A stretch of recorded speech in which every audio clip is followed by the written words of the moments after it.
La brume s'étendait sur le domaine de Hunterbury, enveloppant la grande demeure dans une couverture soyeuse, presque irréelle. Ce matin-là, les rayons pâles du soleil n'arrivaient à percer qu'à peine la couche épaisse de nuages, donnant au paysage une lumière froide et distante.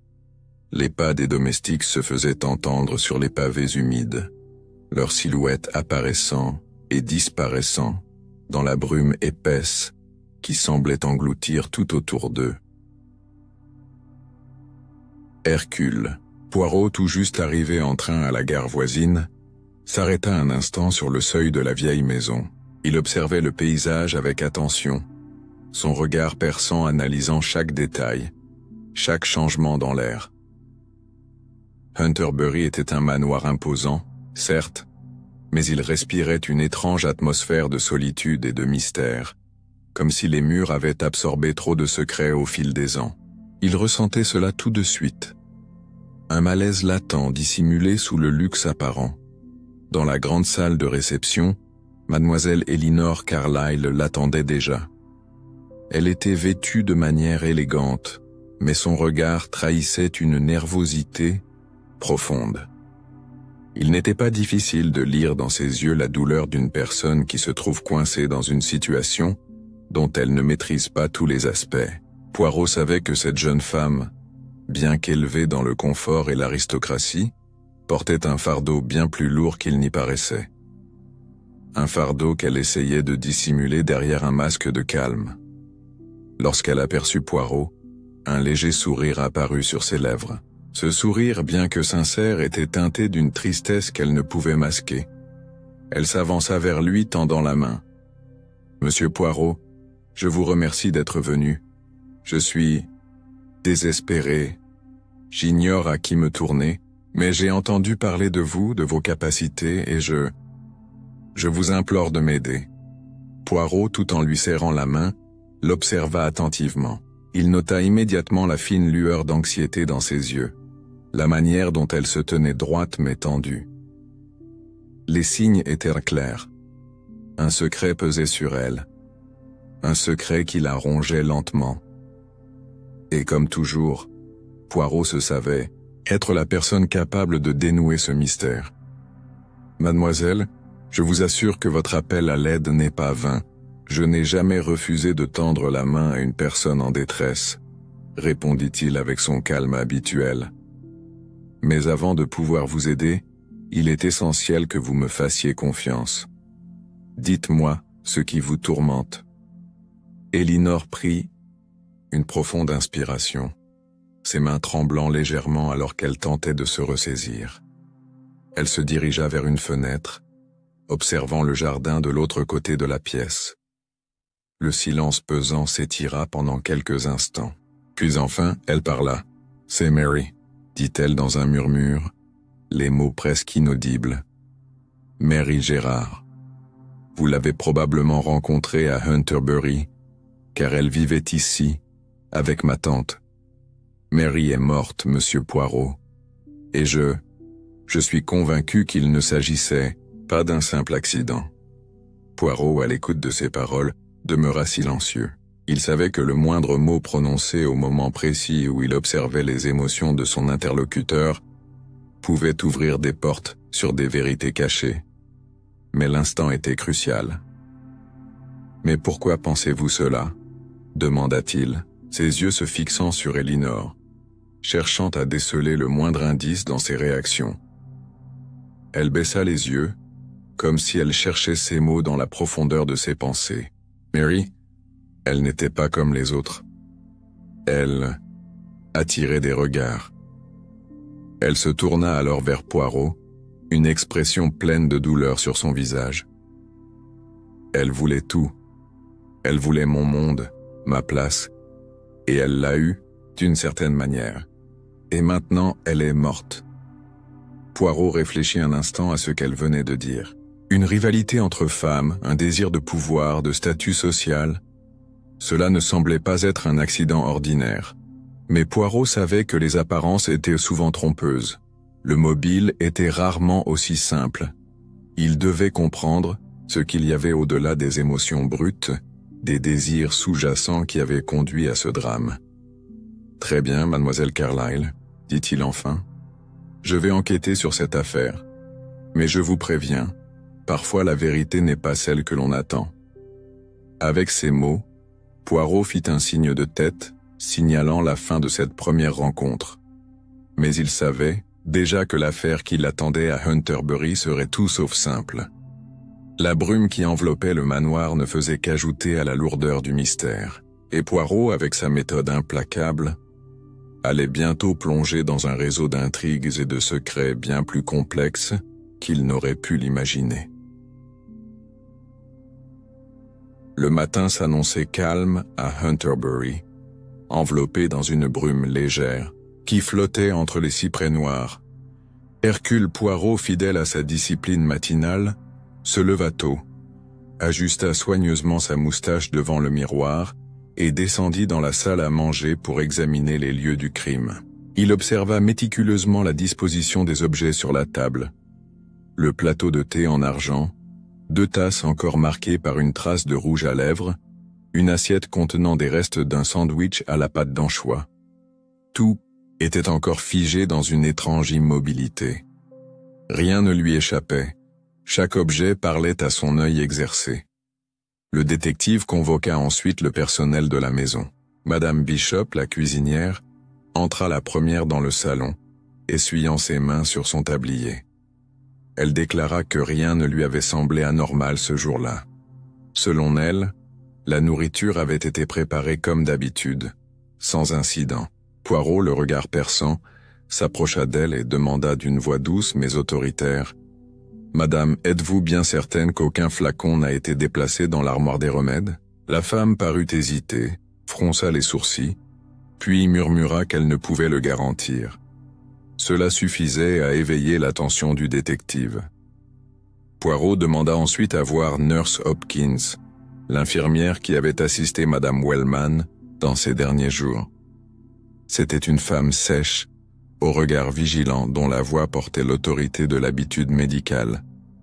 Elle affirma qu'elle seule, avec le docteur Peter Lord, avait accès à la réserve de médicaments, notamment à la morphine.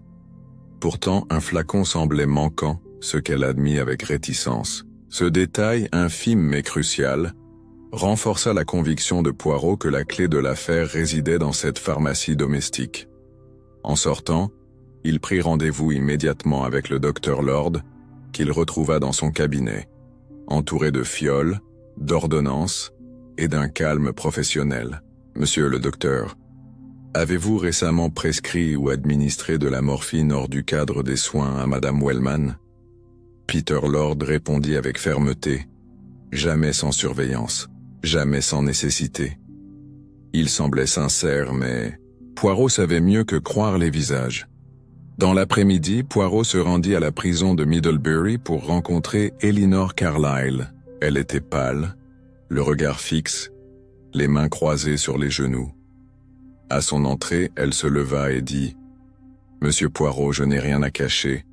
Je n'ai peut-être pas aimé Mary, mais je ne suis pas une meurtrière. » Le détective la fixa longuement puis répondit avec calme: « Mademoiselle, ce n'est pas votre cœur que je juge, mais la vérité que je cherche. » Il sortit de la cellule sans autre mot. De retour à Hunterbury, il s'assit dans le salon silencieux, ferma les yeux et laissa ses pensées suivre les fils invisibles des événements. Quelque chose, quelques détails insignifiants, échappaient encore à sa logique. Mais il savait qu'il finirait par le saisir. « Il faut toujours écouter les objets, » murmura-t-il pour lui-même. « Ils parlent à celui qui sait entendre. » Le jour suivant, une fine pluie tombait sur les vitres de Hunterbury, rythmant l'atmosphère d'une mélancolie persistante. Hercule Poirot, vêtu d'un complet gris perle, s'installa dans le petit salon où l'on recevait autrefois les visiteurs de Madame Wellman. Les portraits anciens des aïeux observaient la scène d'un œil austère. Il était temps d'interroger Roderick Wellman. L'homme entra, le visage fermé, la voix grave, et déclara qu'il ne croyait pas Elinor coupable, malgré leur rupture, Pourtant, son attitude trahissait une tension palpable. « Monsieur Wellman, » dit Poirot en croisant les mains, « il faut être honnête même dans l'embarras. Aviez-vous des sentiments pour mademoiselle Gérard ?» Le jeune homme hésita puis hocha la tête. Oui, il l'avait aimée, mais n'avait jamais imaginé que cela conduirait à un drame. Poirot retourna ensuite sur les lieux précis du déjeuner, fatal. Il fit venir Mary Gérard par l'esprit, ses gestes, son regard, son rire discret. Rien ne semblait indiquer une peur ou une crainte imminente, et pourtant, elle avait été empoisonnée à la morphine. Comment? Le sandwich avait été préparé à l'avance selon Madame Bishop. Seule Elinor avait eu accès à la cuisine ce matin-là, ce que confirma la cuisinière. Mais Poirot se méfiait toujours des évidences trop commodes. Il demanda à voir les lettres et documents retrouvés dans la chambre de Mary. Parmi eux, une correspondance récente attira son attention. Plusieurs billets adressés à un certain R, sans nom de famille. L'écriture était fluide, romantique, empreinte d'espoir. « Intéressant », murmura Poirot. « Une relation secrète, peut-être même une promesse. Et ce R, est-ce Roderick ou quelqu'un d'autre ?» Pour explorer cette piste, Poirot fit appeler un clerc de notaire venu de Londres, qui avait été mentionné par Laura Wellman avant sa mort. Le vieil homme confirma qu'un testament avait été préparé, mais jamais signé. Mary Gérard aurait dû hériter d'une somme importante. Cela aurait-il suffi à motiver un meurtre? Ou au contraire, était-ce une raison pour la faire disparaître, avant que le testament ne devienne valide? Dans la bibliothèque, Poirot fit le point avec le docteur Lord. Il voulait comprendre la personnalité réelle de Mary. Était-elle manipulatrice ou innocente? Le médecin la décrivit comme une jeune femme douce mais avec une volonté farouche. Elle savait ce qu'elle voulait, dit-il simplement. Cela éveilla une nouvelle hypothèse dans l'esprit du détective. Peut-être Mary avait-elle des ennemis dissimulés sous les apparences les plus anodines.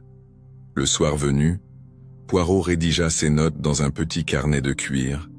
Il se relut à voix basse. Accès au poison, mobile potentiel, conflit d'intérêts, sentiments refoulés. Il manque encore le mécanisme. Il s'arrêta et leva les yeux. Une idée venait de germer. Et si le poison n'avait pas été administré par ingestion directe mais par un autre vecteur plus subtil? Le lendemain, il demanda à inspecter le jardin et la serre, où Mary passait beaucoup de temps. Là, il découvrit une boîte de gants, soigneusement rangée sous une étagère de peau vide. À l'intérieur, une seringue stérilisée. Cette trouvaille changeait tout. Voilà une piste que la police n'a point envisagée, dit-il à voix basse. En marchant dans l'allée, Poirot s'arrêta devant un cyprès, son regard perdu dans la brume. Ce crime, murmura-t-il, est comme un jardin bien entretenu. En surface, tout semble calme, mais sous terre, les racines sont tordues et empoisonnées. Il savait qu'il touchait enfin au cœur du mystère. La découverte de la seringue dans la serre changea subtilement l'orientation de l'enquête. Hercule Poirot, d'un calme absolu, retourna dans la cuisine où tout avait commencé. Il inspecta cette fois les torchons, les tiroirs oubliés, et surtout, le placard à produits ménagers. Chaque recoin fut examiné avec la minutie d'un horloger. Rien ne semblait déplacé à première vue. Pourtant, il nota une tache brunâtre sur un chiffon usé, rapidement mise de côté par Madame Bishop. Elle haussa les épaules. « Cela traîne ici depuis des jours, monsieur. » Mais Poirot savait que dans une maison marquée par le crime, rien ne traîne sans importance. Il demanda ensuite à interroger les domestiques un à un, cette fois séparément et sans témoin. La jeune femme de chambre, Béatrice, révéla timidement que Mary avait reçu plusieurs lettres qu'elle rangeait dans une boîte verrouillée. Elle écrivait souvent le soir, seule dans le jardin ou dans la serre. Cette boîte, cependant, demeurait introuvable. Poirot en conclut qu'elle avait été soit dissimulée, soit emportée, peut-être par l'assassin. L'entretien avec Nurse Hopkins fut plus tendu. Poirot, assis bien droit, laissa un long silence s'installer avant de poser sa question. « Dites-moi, madame, pourquoi n'avez-vous jamais aimé mademoiselle Gérard ?» La réponse fut rapide, mais le ton trahissait une froideur. Elle n'était pas à sa place dans cette maison. Elle n'était qu'une protégée. Ce mot, protégée, résonna comme un jugement. Poirot nota mentalement l'aigreur sous-jacente. Dans le jardin, le détective examina ensuite les fleurs que Mary avait elle-même plantées, des digitales entre autres, une plante connue pour ses effets toxiques. Il effleura une feuille du bout des doigts, pensif. Il murmura pour lui-même « Tant de poison dans un endroit si paisible ». Ce contraste l'intriguait. L'assassin avait peut-être compté sur cette ironie, dissimuler la mort dans la beauté. Plus tard, à la bibliothèque, il convoqua à nouveau Roderick Wellman. L'homme semblait de plus en plus nerveux. Poirot l'observa avec une attention presque clinique. « Monsieur Wellman, avez-vous vu Mary le jour de sa mort, avant le déjeuner ?» Il détourna les yeux. Oui, il l'avait vue brièvement dans le jardin. Il lui avait dit qu'il comptait parler d'eux à Elinor. Cette révélation fit tressaillir Poirot. Voilà peut-être le motif caché. De retour dans le salon, Poirot assembla ses notes. Les personnages prenaient place dans un théâtre secret. Elinor blessée, Mary ambitieuse, Roderick tiraillé, Nurse Hopkins jalouse. Chacun portait un masque. Mais seul le vrai coupable pouvait avoir orchestré chaque geste avec une précision mortelle. Ce soir-là, il s'installa dans sa chambre, regardant la pluie glisser sur les vitres. Il écrivait lentement « Le meurtre de Mary Gérard est un meurtre de préparation. Il n'a pas été commis par impulsion mais par stratégie. » Il relut cette phrase, hocha la tête puis éteignit la lampe. Dans le noir, il murmura « Il est temps de poser les bonnes questions. Ce ne sont pas les faits qui m'échappent, mais l'ordre dans lequel ils dansent. » Et déjà, les petites cellules grises s'activaient pour leur prochaine déduction. Le matin se leva lourd et chargé d'électricité. Les nuages bas pesaient sur la campagne comme une couverture de plomb. Hercule Poirot, imperturbable, commença la journée par une promenade réfléchie autour du domaine, sa canne effleurant les graviers du sentier. L'atmosphère de Hunterbury, autrefois paisible, semblait désormais imprégnée de suspicion et de silence. À ses yeux, chaque pierre, chaque recoin du jardin pouvait contenir un détail oublié, une trace de la vérité. En rentrant, il demanda à revoir les effets personnels de Mary Gérard. Cette fois, il fouilla lui-même le petit secrétaire que la jeune femme utilisait. Au fond d'un tiroir dissimulé sous une double paroi, il découvrit une enveloppe scellée, jamais ouverte. Elle portait les initiales Eseum écrites à l'encre noire. Poirot l'ouvrit avec soin. À l'intérieur, un brouillon de lettres inachevées adressées à Elinor, dans laquelle Mary exprimait son désir d'aplanir les tensions entre elles. La lettre, bien que naïve, révélait une intention de paix. Ce n'était pas une manigance, mais peut-être un adieu. Poirot relut le document plusieurs fois. Le ton sincère contrastait avec l'idée d'une Mary manipulatrice. Cela affaiblissait la thèse du meurtre passionnel commis par Elinor. Il fallait donc réexaminer les autres pistes. Dans le bureau de feu Madame Wellman, il interrogea à nouveau le clerc qui avait apporté les papiers du testament. Celui-ci précisa un détail crucial. Mary avait refusé de signer quoi que ce soit avant d'en parler à un certain ami proche. Ce refus avait provoqué une tension inhabituelle. Poirot retourna interroger le docteur Lord. Ce dernier, d'un calme professionnel, affirma qu'il ne connaissait rien de tel. Pourtant, au moment de la question, il avait légèrement baissé les yeux. Ce simple geste n'échappa pas au regard du détective. Plus tard, seul dans le bureau du médecin, Poirot examina le registre de prescription. Une ligne avait été grattée. Sous la lumière rasante, il put en déchiffrer une partie. Monsieur G, préparation opiacée, à ne pas délivrer sans avis du médecin. Cela ne pouvait être une coïncidence. Dans l'heure qui suivit, Poirot se rendit discrètement à la pharmacie du village. Le pharmacien, un vieil homme distrait, confirma qu'une jeune femme était venue chercher un médicament pour douleur de nerfs. Il hésitait sur l'identité. Poirot lui montra une photo de Mary. L'homme secoua la tête. Non, ce n'était pas elle. Il pointa alors l'image de Nurse Hopkins. Oui, c'était cette femme. Mais elle a dit que c'était pour la jeune demoiselle. Ce témoignage résonna dans l'esprit de Poirot comme une clé tournée dans une serrure ancienne. Il rentra à Hunterbury avec une précipitation inhabituelle.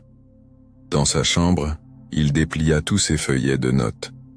Il plaça les noms, les lieux, les gestes sur une grille mentale rigoureuse.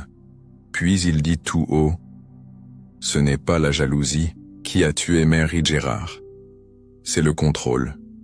C'est la peur de perdre l'influence, le pouvoir subtil que l'on croit exercer en silence. » Ce soir-là, il convoqua à dîner Elinor, le docteur Lord, Nurse Hopkins, Roderick et Madame Bishop. Le repas fut tendu, chaque convive gardant un masque de civilité. Poirot, cependant, observait les mains, les regards échappés, les silences mal placés. Il savait que la vérité était déjà là, dans la pièce, respirant doucement entre les couverts d'argent. Le lendemain du dîner silencieux, Hercule Poirot se leva avant l'aube. L'air était lourd, annonçant peut-être une tempête, mais ce n'était pas la météo qui préoccupait le célèbre détective. Il sentait que les faits étaient désormais alignés. Il ne manquait qu'un déclencheur, un mot, une réaction, un oubli. Ce matin-là, il écrivit une série de lettres, brèves mais soigneusement formulées, invitant chacun des protagonistes à le retrouver individuellement à la bibliothèque de Hunterbury. La première à se présenter fut Madame Bishop. Poirot l'invita à s'asseoir et l'observa longuement sans parler. Puis il posa calmement « Avez-vous déjà surpris Mademoiselle Gérard et le docteur Lord dans une conversation privée, dans la serre par exemple ?» Madame Bishop, surprise, avoua qu'elle avait aperçu les deux une fois, très proches, mais n'avait rien dit. Ce détail, pour Poirot, confirmait un lien jusqu'alors dissimulé. Il la remercia poliment et la fit reconduire. Le second invité fut Roderick. Il entra le visage pâle, le regard troublé. Poirot lui montra alors la lettre inachevée de Mary. Elle ne vous était pas destinée, monsieur, mais elle parlait de vous indirectement. Elle pensait à Elinor. Elle espérait une paix. Que pensez-vous de cela ? Roderick resta muet, puis murmura que Mary lui avait dit vouloir quitter Hunterbury. Elle envisageait de partir vivre ailleurs avec de nouveaux projets. Et cela, monsieur, est une raison pour la faire taire ou pour la pleurer ? Demanda Poirot doucement. Le bon jeune homme détourna le regard sans répondre. Puis vint le tour du docteur Lord. Poirot lui montra le registre gratté de la pharmacie. Vous avez tenté de cacher cette prescription. Était-ce pour protéger Mary ou pour vous protéger vous-même ? Le docteur, les poings crispés, déclara d'une voix serrée « Je l'aimais. Je ne voulais pas qu'elle souffre. » Ce fut une confession partielle, mais une confession tout de même. Poirot sut que le lien entre Lord et Mary était profond, trop profond pour être ignoré. Elinor fut convoquée ensuite. Poirot lui parla doucement, presque avec compassion. « Vous avez été trahie 2 fois, mademoiselle. Dans l'amour et dans la loyauté familiale, mais cela ne fait pas de vous une meurtrière. » Elle le regarda avec une douleur maîtrisée. « J'étais jalouse, oui, mais pas au point de la tuer. » Poirot crut en sa sincérité. Il sentit surtout que l'indifférence qu'elle montrait masquait un effondrement intérieur déjà accompli. Enfin, Nurse Hopkins entra, droite, polie, avec ce calme presque mécanique. Poirot posa la seringue sur la table. « Vous reconnaissez cela ?» Elle haussa un sourcil. « Une seringue, monsieur. J'en vois tous les jours. » Poirot inclina légèrement la tête. « Et celle-ci portait vos empreintes, trouvées dans la serre, sous la boîte de gants. » Un court silence suivit, puis elle répondit froidement, « C'est absurde. » Mais sa voix tremblait imperceptiblement. Quand elle quitta la pièce, Poirot s'assit seul dans le grand fauteuil au cuir. « Où c'est ?» Il fixa les flammes dans la cheminée. Tout était là. Chaque pièce du puzzle, chaque mensonge poli, chaque omission savamment orchestrée. Il murmura « Le crime parfait n'est qu'un désordre bien déguisé. À présent, je vois l'ordre dans ce chaos. » Il décida alors de convoquer tout le monde le lendemain. Il exposerait sa conclusion. Une seule personne avait pu planifier ce crime avec la froideur nécessaire, sous le masque d'une fonction irréprochable. Et cette personne, il en était certain, serait enfin mise à nu. Dans le grand salon de Hunterbury, les rideaux furent tirés, la lumière tamisée, et un feu discret crépitait dans la cheminée. Tous les invités, à la demande expresse de M. Poirot, étaient présents. Elinor Carlyle, droite et silencieuse, observait les flammes. Roderick Wellman, tendu, triturait son mouchoir. Le docteur Lord restait immobile, les bras croisés, tandis que Nurse Hopkins, impeccable, gardait son habituel calme administratif. Madame Bishop, assise près de la fenêtre, regardait ses mains jointes, comme si elle priait. Poirot, debout au centre, s'adressa à eux sans élever la voix.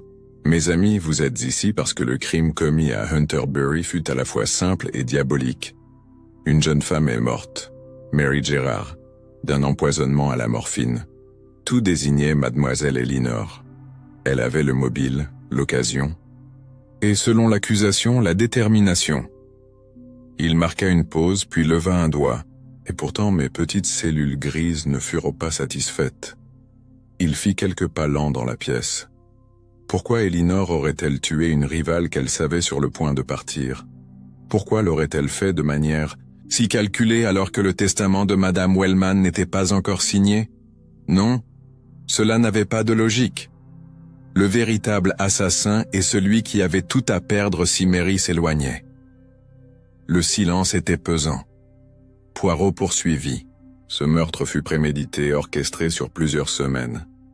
Le poison n'a pas été administré dans un moment de colère, mais au terme d'un plan précis.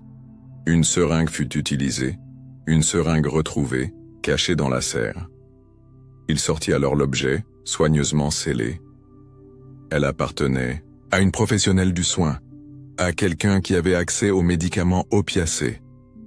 Il regarda chacun dans les yeux un par un, puis, s'arrêtant devant Nurse Hopkins, « C'est vous, madame, qui avez empoisonné Mary Gerard. Vous l'avez fait en prétendant l'aider. Vous l'avez endormie puis injecté une dose létale. Ensuite, vous avez manipulé les indices pour incriminer mademoiselle Carlyle. » La femme ne bougea pas. Seuls ses doigts se crispèrent un instant. Poirot continua.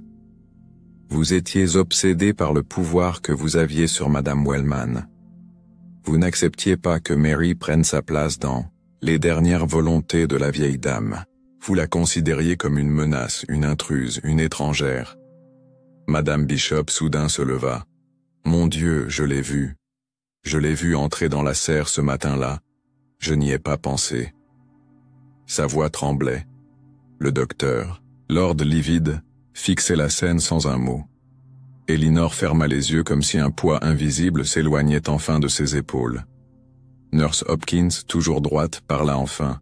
« C'est faux, vous n'avez rien prouvé. » Poirot répondit avec calme. « Ah mais si, vos empreintes sur la seringue, vos visites à la pharmacie, vos mensonges répétés, et surtout votre mobile. Vous avez perdu votre contrôle sur l'héritage et vous avez réagi comme vous l'aviez toujours fait. En silence. En poison. » La porte s'ouvrit.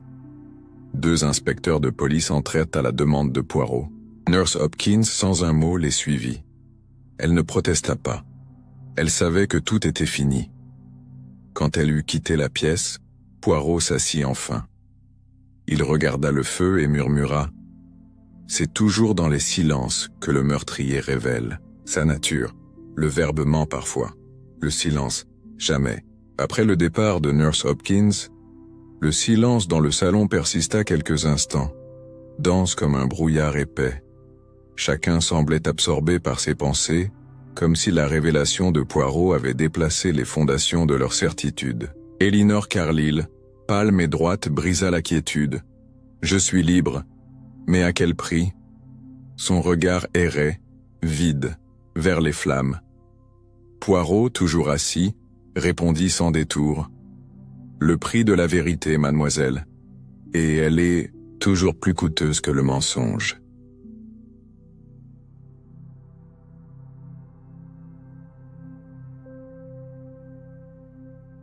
Le docteur Lord se leva soudainement, visiblement bouleversé. « J'aurais dû comprendre. Je savais que Mary était surveillée, mais je n'ai rien dit. Je croyais que c'était par prudence médicale. » Poirot le regarda attentivement. « Vous n'avez rien dit parce que vous aimiez Mary Gérard. Et l'amour, docteur, est parfois un voile plus épais que l'ignorance. » Il n'y eut pas de réponse, seulement un soupir long et amer. Madame Bishop, tremblante, s'excusa plusieurs fois. Elle avoua à demi-mot qu'elle avait toujours trouvé Nurse Hopkins autoritaire mais n'avait jamais osé s'y opposer. Elle faisait peur à tout le monde, monsieur Poirot, même à la vieille madame. Poirot hocha doucement la tête. « C'est ainsi que le pouvoir agit, madame, silencieusement jusqu'à ce qu'il devienne évident trop tard. » Dans les jours qui suivirent, les journaux parlèrent du mystère de Hunterbury, avec gourmandise. La figure d'Elinor, jeune femme d'apparence froide mais injustement accusée, suscita autant de fascination que de pitié. Pourtant, elle demeura en retrait, refusant toute interview. Quand Poirot la revit avant son départ, elle lui demanda, simplement, « Peut-on vraiment recommencer après une telle chose ?» Il répondit avec douceur, « Ce n'est pas une question de recommencer, mademoiselle. C'est une question d'avancer, même avec les cicatrices. » Roderick, lui, annonça son départ pour l'étranger. « Hunterbury est devenu une tombe, Poirot. Je ne peux plus y rester. » Le détective comprit. Parfois, quitter un lieu est la seule manière de survivre à ce qu'il nous a pris. Quant au docteur Lord, il reprit son cabinet, plus solitaire que jamais. Il semblait porter le deuil non seulement de Mary, mais de ses illusions perdues. Poirot, de retour à Londres, écrivit dans son carnet une dernière réflexion sur l'affaire. Le crime de Hunterbury fut un crime de peur. Peur de l'oubli, peur de l'effacement. Nurse Hopkins n'a pas tué par haine, mais par refus d'être rendue inutile. Une tragédie vieille comme le monde. Il rangea ensuite son carnet, brossa son costume avec soin, et s'adossa à son fauteuil favori. Dehors, la pluie battait les vitres du petit appartement londonien. Il ferma les yeux, satisfait non de la justice accomplie, mais de l'ordre restauré. « Voilà », murmura-t-il. « L'ordre et la méthode, toujours. » Quelques semaines passèrent après l'arrestation de Nurse Hopkins, et la brume épaisse qui s'était installée sur Hunterbury semblait se dissiper peu à peu. Les rumeurs sur l'affaire commencèrent à se calmer, remplacées par d'autres scandales. Cependant, pour Hercule Poirot, la vérité, une fois révélée, laissait toujours vide. Le crime, bien qu'élucidé, continuait de résonner dans son esprit, comme une étrange mélodie persistante. Lorsqu'il reçut une invitation formelle de mademoiselle Elinor Carlyle pour un déjeuner, Poirot y répondit sans hésitation. Il avait appris à connaître cette jeune femme pendant l'enquête.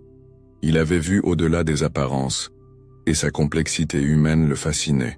Ils se rencontrèrent donc dans une petite salle privée d'un restaurant parisien, loin des regards curieux. Elle semblait plus calme, plus en paix qu'elle ne l'avait été à Hunterbury. Pourtant ses yeux trahissaient une certaine mélancolie. « Monsieur Poirot, commença-t-elle, je vous dois plus que des remerciements. Vous m'avez non seulement sauvé de la prison, mais vous m'avez aussi permis de comprendre quelque chose sur moi-même. » Poirot la regarda silencieusement, son regard pénétrant, à la fois bienveillant et distant. Il n'eut jamais pour habitude de se laisser remporter par la gratitude, mais il savait reconnaître la sincérité dans les mots d'une personne. Elinor continua, cette fois d'une voix plus douce, presque mélancolique. Mary était une jeune femme complexe, son désir d'ascension sociale, d'attention, tout cela était étrangement captivant même pour moi. Je suppose que c'est pour ça que je l'ai toujours regardée avec un mélange d'admiration et de méfiance. Mais cela ne justifie rien. Elle marqua une pause avant d'ajouter. En fait, je ne sais pas si je suis plus soulagé ou plus accablé par sa mort. Poirot, sans brusquerie, observa son interlocutrice puis répondit avec une précision qui lui était propre. Le soulagement, mademoiselle, est une chose étrange. Parfois, nous pensons qu'il nous donne la paix, mais en réalité, il est souvent le masque de la culpabilité. Vous avez été victime de vos propres attentes, comme tant d'autres avant vous. Mais ne vous y trompez pas, vous n'êtes pas responsable de la mort de mademoiselle Gérard. Il fit une courte pause, le regard légèrement éteint, puis ajouta « Nous ne sommes responsables que de ce que nous choisissons de devenir, et non de ce que les autres imposent à nos vies. » Elle le fixa, les yeux légèrement écarquillés, comme si la lumière d'une compréhension tardive venait d'éclairer son esprit. « Mais vous avez raison, monsieur Poirot. Ce qui me fait souffrir, c'est la reconnaissance de ma propre fragilité, de ma propre peur de perdre ce que je pensais être mon droit. » Poirot inclina légèrement la tête, son sourire effleurant à peine ses lèvres. « Oui, mademoiselle, nous avons tous cette peur. Elle est en chacun de nous, ce petit monstre, silencieux qui nous pousse à commettre des erreurs. Et quand nous luttons contre cette peur, c'est souvent là que le pire survient. » Il se tut un instant, le regard tourné vers le dehors, contemplant la lumière douce du midi qui baignait les rues de Paris.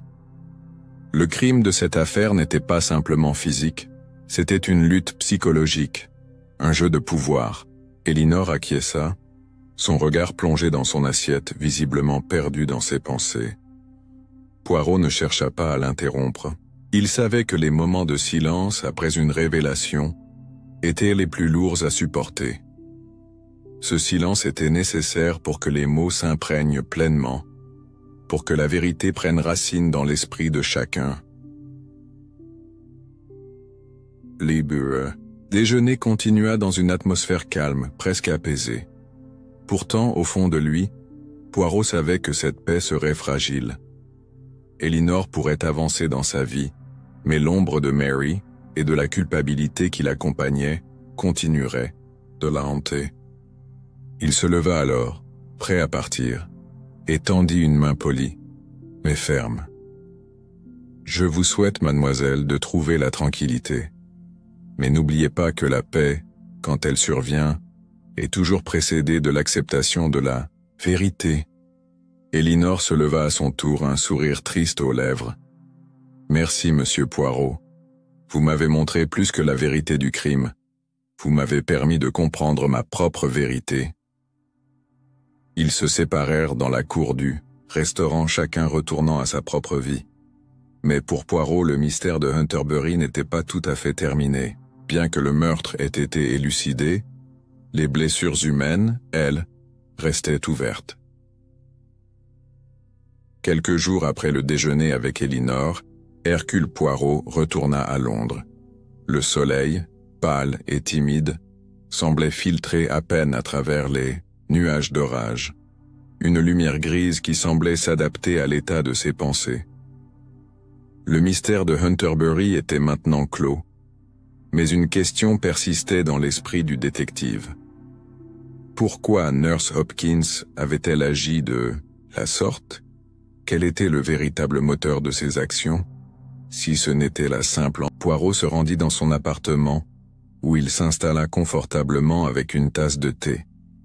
Ses petites cellules grises se mirent en marche, réfléchissant à chaque détail de l'affaire. Il avait déjà résolu le crime, mais quelque chose le dérangeait.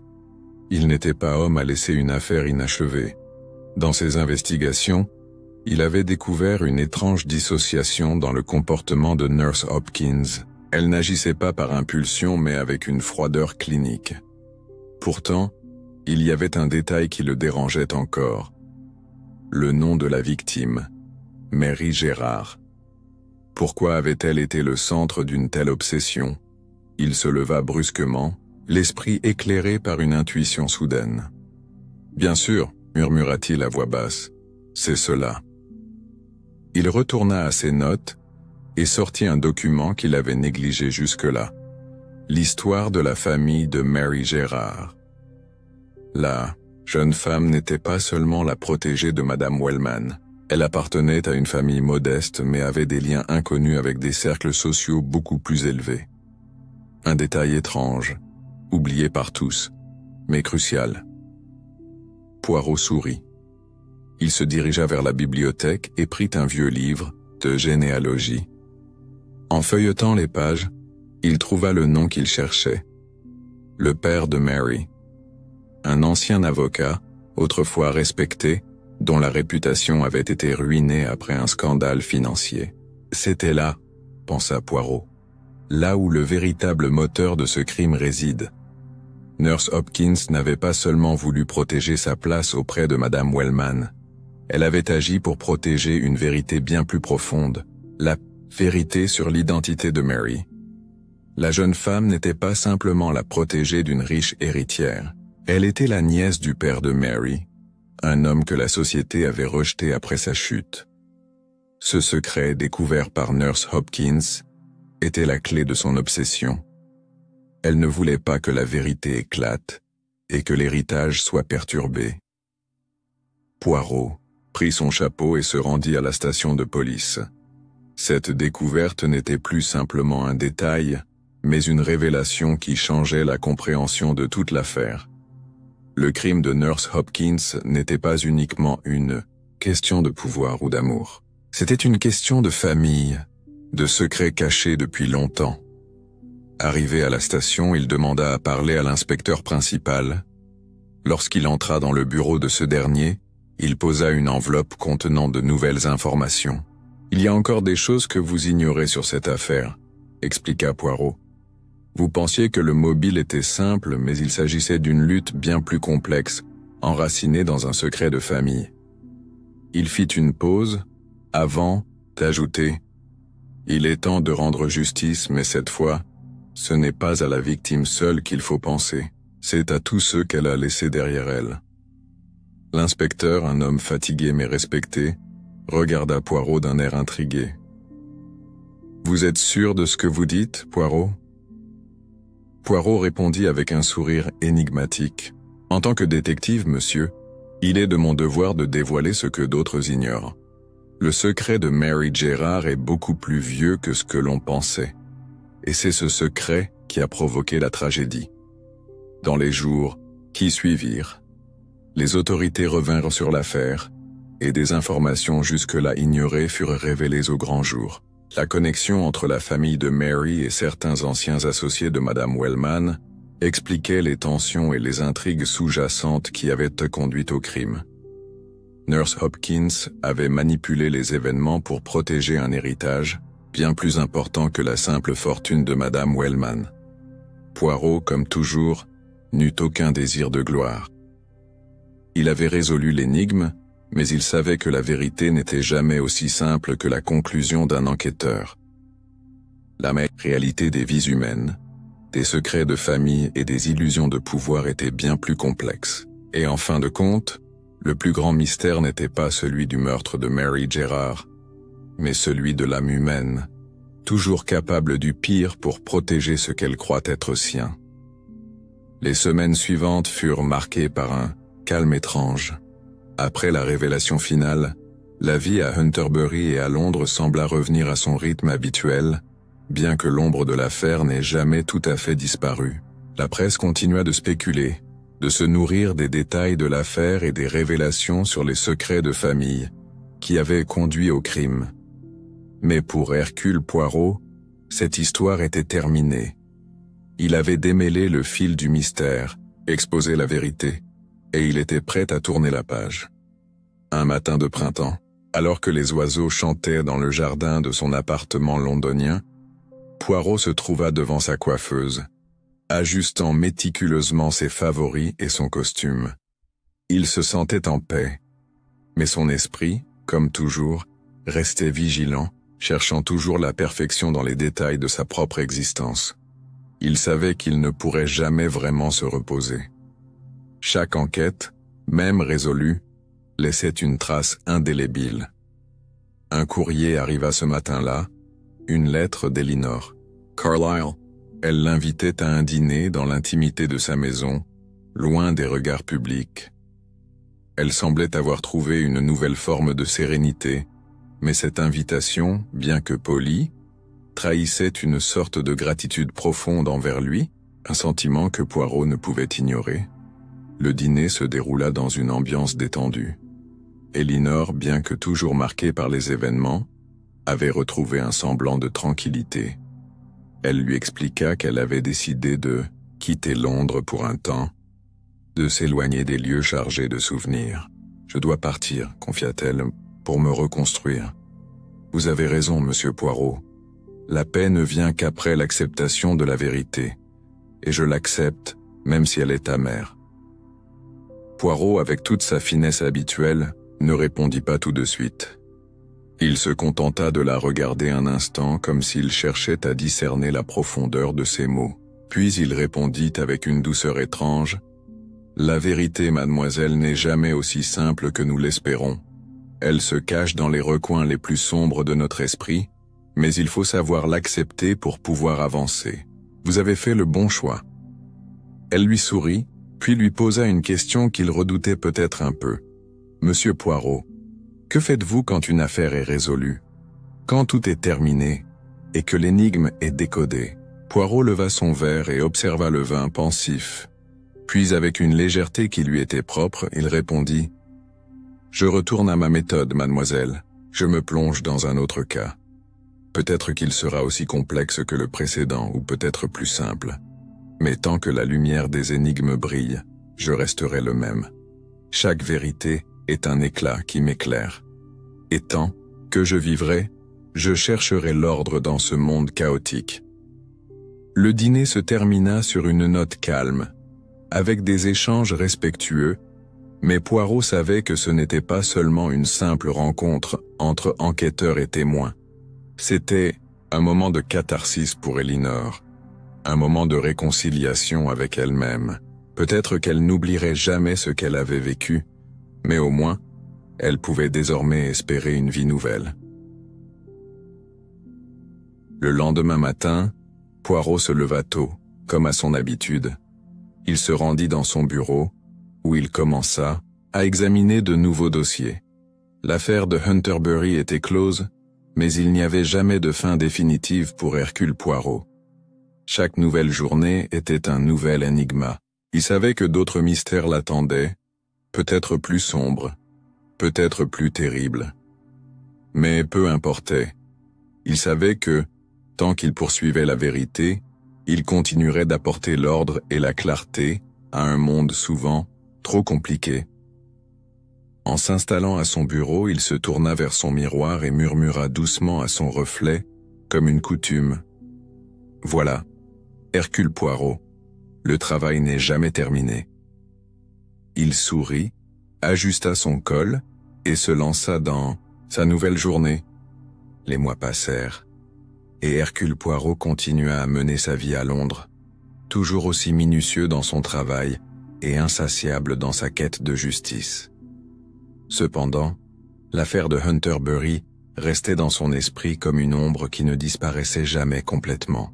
Ce n'était pas seulement le meurtre en lui-même qui le hantait, mais l'étrange complexité de l'âme humaine, capable des plus grandes merveilles, comme des plus terribles faiblesses. Et c'est cette complexité qui, plus que tout autre, aspect de l'enquête fascinait Poirot. Un après-midi d'automne, alors qu'il était dans son appartement, une nouvelle lettre arriva, cette fois de l'inspecteur principal de la police de Londres. L'affaire de Hunterbury semblait résonner encore dans les couloirs de la justice. Des témoins avaient révélé que certains détails de l'enquête étaient restés flous, et certains éléments, qu'il avait ignorés, refaisaient à surface. Le mystère semblait prendre une nouvelle tournure. Voilà, pensa Poirot tout en observant les mots de l'inspecteur. Il y a encore quelque chose, un dernier détail, qui échappait à ma perception. Il se leva et se rendit au commissariat pour faire la lumière sur ce qui n'avait pas été entièrement élucidé. Lorsqu'il arriva, l'inspecteur l'attendait, l'air préoccupé. « Vous avez une nouvelle théorie, monsieur Poirot ?» lui demanda-t-il. Poirot répondit calmement. « Non, mon cher ami. J'ai seulement l'intuition qu'il reste une petite pièce du puzzle à découvrir. Mais ce n'est pas l'affaire qui m'intéresse à présent. C'est l'homme derrière l'affaire. C'est cela qui me fascine. » Il s'assit tranquillement dans le bureau de l'inspecteur, l'esprit de plus en plus clair. À ce moment-là, il comprit enfin que l'essence de son travail n'était pas simplement de résoudre des énigmes, mais de comprendre ce qui poussait les gens à agir, ce qui alimentait leurs désirs, leurs peurs et leurs désillusions. C'était là, dans les arcanes de l'âme humaine, que résidait la véritable énigme. Les éléments qui restaient flous dans l'affaire de Hunterbury étaient finalement liés à la psychologie de Nurse Hopkins. Poirot se rendit compte qu'il n'avait pas vu toute la portée de ses actions, sa manipulation subtile des autres. Mais plus encore, il perçut une vérité bien plus vaste. Souvent, les gens commettent des erreurs, non pas par malveillance, mais parce qu'ils sont poussés par des forces invisibles, par des fantômes du passé ou des aspirations personnelles dévorantes. Le meurtre de Mary n'était qu'un symptôme, un résultat d'un processus beaucoup plus complexe. De retour chez lui, Poirot se laissa tomber dans son fauteuil préféré. Il ferma les yeux un instant, réfléchissant à tout ce qu'il avait appris au cours de cette enquête. Ce n'est pas la vérité absolue que nous cherchons, pensa-t-il, mais l'équilibre fragile qui existe entre la vérité et le mensonge. À ce moment précis, Hercule Poirot comprit quelque chose de fondamental. Même les plus grandes énigmes, une fois résolues, ne nous apportent pas la paix intérieure. Ce n'est pas le crime ou le mystère qui est important, mais la manière dont nous le traitons, comment nous le confrontons et les leçons que nous en tirons. L'affaire de Hunterbury était désormais derrière lui. Il avait retrouvé l'ordre dans le chaos. Mais à quel prix? Un prix que seuls ceux qui recherchent la vérité à tout prix comprennent pleinement. Peut-être qu'il n'y avait jamais de fin véritable à une enquête. Peut-être que dans le fond, il y avait toujours un autre mystère à résoudre, un autre visage à découvrir, un autre secret à percer. Mais pour l'instant, Hercule Poirot se sentait satisfait. Il se leva et ajusta une dernière fois son nœud papillon. Il regarda une dernière fois son reflet dans le miroir et murmura « La méthode, toujours la méthode ». Le détective s'éloigna, son esprit toujours en alerte, prêt à relever de nouveaux défis. Car la vérité, après tout, n'a pas de fin. Elle se cache encore, et c'est cette recherche perpétuelle qui fait de lui